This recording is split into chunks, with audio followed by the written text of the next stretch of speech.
What's going on YouTube? In today's video I'm going to be showing you the best settings to use on Call of Duty Black Ops 6. Having the right settings are very important because they will make your gameplay so much better. So let's get straight to it. Okay, we're going to start off with the controller settings. So for the button layout, I'm going to quickly go through this. I'm going to give a brief explanation in the description below on why you should use one of these. But for me personally, I play claw, so I don't run any of them. But if you don't play claw or have paddles, I would either go for tactical, L1 button jumper tactical, or stick and move.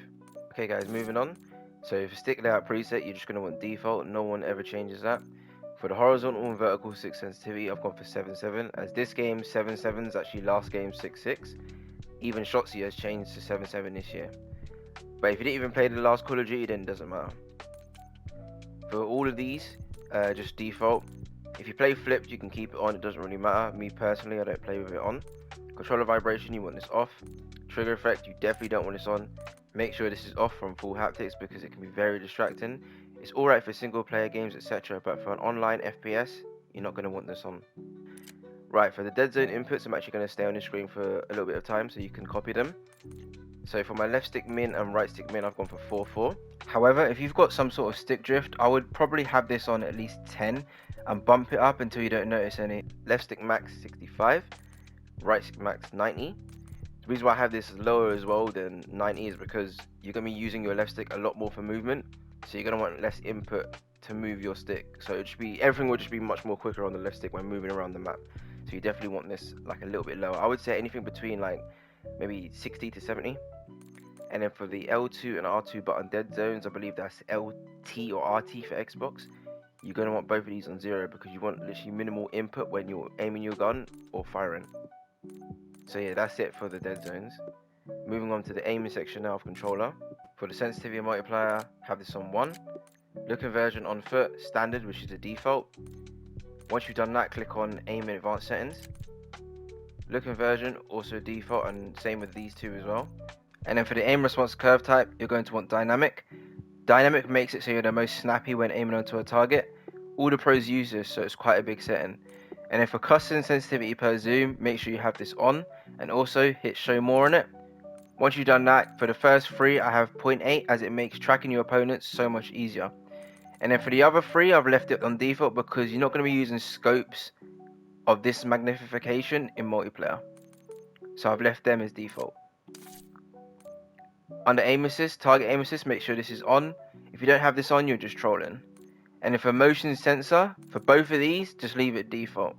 Moving on to movement now. So for the sprint assist, you're going to want tactical sprint assist, which is this game's auto attack sprint, so make sure you have that on. Once you've selected that, make sure you hit show more.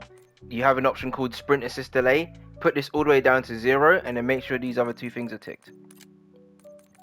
For these other 2 settings, this is just default. For slide/dive behavior, me personally, I play on slide only, but if you are someone that likes to dive, go for hybrid.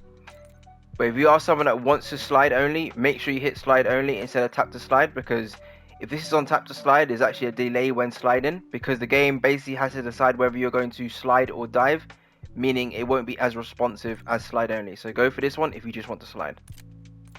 And then for all these settings here, so these 2 here, have these as default, so don't even bother messing around with them.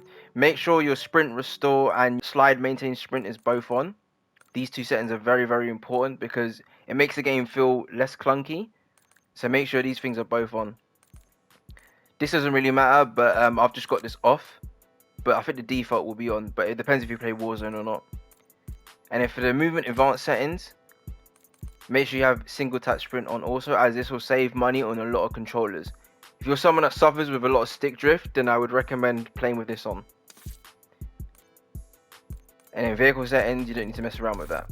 Moving on to combat now. The only thing that you need to change on your combat would be probably apply all plates if you do play Warzone, and that's it. The combat advanced settings you don't need to change, and same with the overlay advanced settings.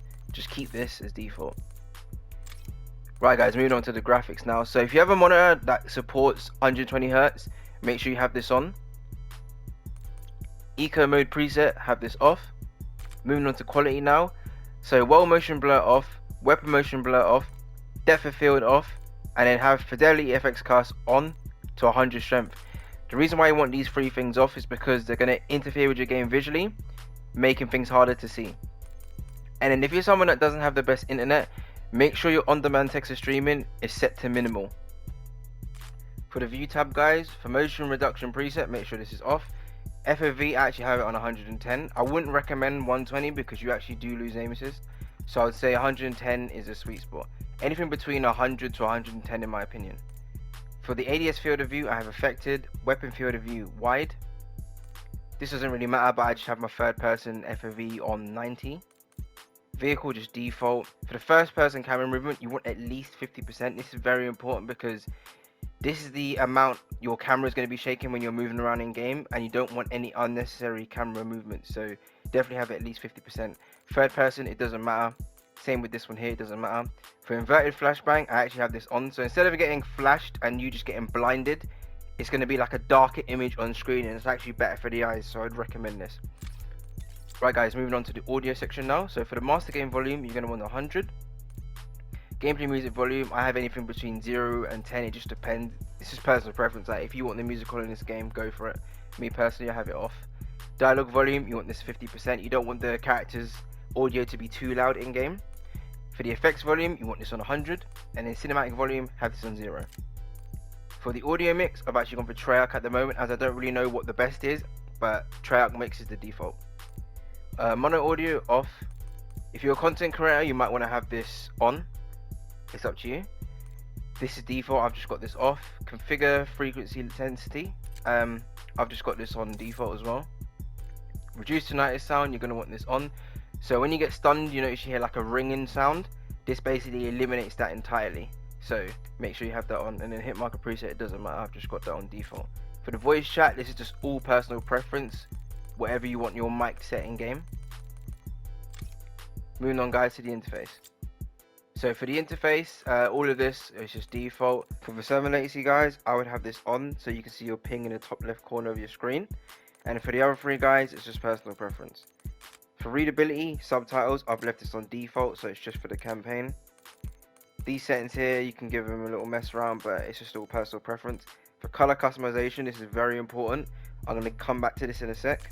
For the gameplay HUD, for the safe area, you want to make this as small as possible just so your minimap and everything else is just so much closer and easier to see.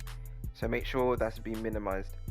HUD presets, I mean, this is just all personal preferences or whatever you like. I've just got mine on standard. Minimap shape, it's actually left on round on default. Make sure you change it to square. It will just make reading the minimap so much easier. You'll be able to see more as well. Minimap rotation, this is just default. For the radar guys, have this off. Compass type, horizontal. Make sure these two are left on default as well. Player name's full name. For the crosshair, you're actually going to want center dot because this will make centering so much easier because you will have a permanent white dot. And one more feature as well that they did add this year, you can actually change the color of your crosshair, which is pretty cool. Me though, I've just left it on white. For these two, just leave them on, which is default, and everything at the bottom here, don't even mess around with this. Now guys, I'm going to give you the best color settings for Black Ops 6. They will make your game absolutely pop. Okay guys, once you've clicked on color customization, it will actually bring you to this screen. I'm going to reset this so I can be with you every step of the way. So basically what you're going to want to do is, so for the HUD color palette, have this on custom, and then you see with the colors, I'm going to demonstrate the first one. You can have any color you want, but I'm just going to demonstrate with the default colors. So you want to hit custom color once you've clicked onto one of the colors, and then you see where it says saturation and brightness, you want to basically put this on the max and then apply custom color. I'm going to do it for one more. So click on the color, custom color, and then put the, oh god, the stick drift, put the saturation and brightness all the way up. Right guys, I'll come back to you when I've done the rest of the colors.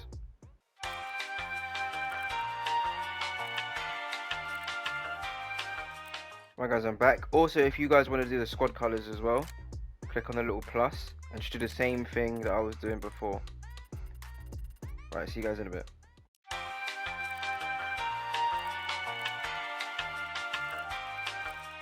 Once you've done that, hit show less, and you see where it says color filter, put this to filter 2, and you see where it says color filter target, put this to both, and then put the world color intensity all the way up to 100. And that should be it for the best color settings on Black Ops 6. Anyway YouTube, that's going to do it for the settings video. I really hope they help you guys out.